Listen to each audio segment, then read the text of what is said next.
Everything is a promise. Nasabi nila, one day you will earn this much, one day makukuha mo yung dreams mo. Sabi ko, pwedeng totoo, pwedeng hindi. Yung sinasabi nila, risk taker lang ako eh. Bigyan mo ako ng opportunity, igagrab ko, lalo na kung maganda yung kapalit.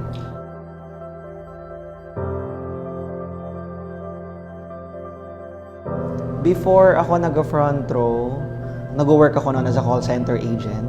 Planning ako mag-abroad na tulad ng daddy ko.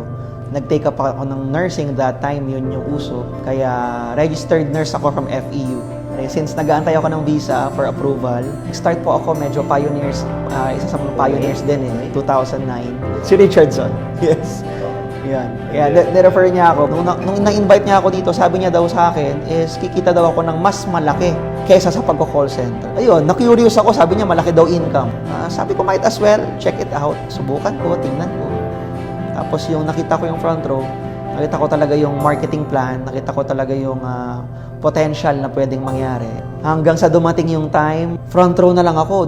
Nagising ako isang araw na hindi ko na alam kung paano magpunta sa pinagtatrabahuan kong company. Siyempre, na-disappoint sila. Hindi nila naintindihan yung pinasok namin. Friends, na ikaw, Rod, ano ka, may sure career. And doon ako kinonfront na ano ba ang plano mo sa buhay mo?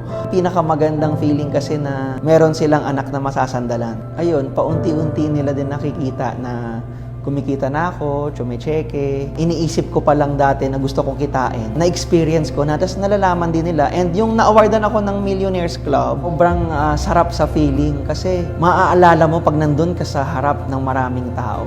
Lahat kami talagang nagkakaisa, sineselebrate yung success ng front row dahil din sa mindset ng owners natin and ng mentors na if you're gonna dream, kailangan dream big na.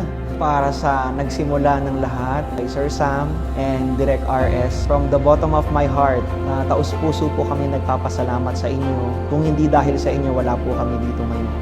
Na-mold kami na maging maganda yung future through business. It doesn't matter kung yung ibang tao hindi sila maniniwala. What matters is naniniwala ka sa sarili mo at naniniwala ka na kaya mo. Maraming tao nagsasabi, ay swerte kasi may ganyan siyang kotse, ay swerte kasi mayaman sila. Pero hindi nila alam, ang success is not, hindi mo siya makukuha by luck. Success, makukuha mo siya by hard work. I am Rod Vincent Pante and I am Front Row.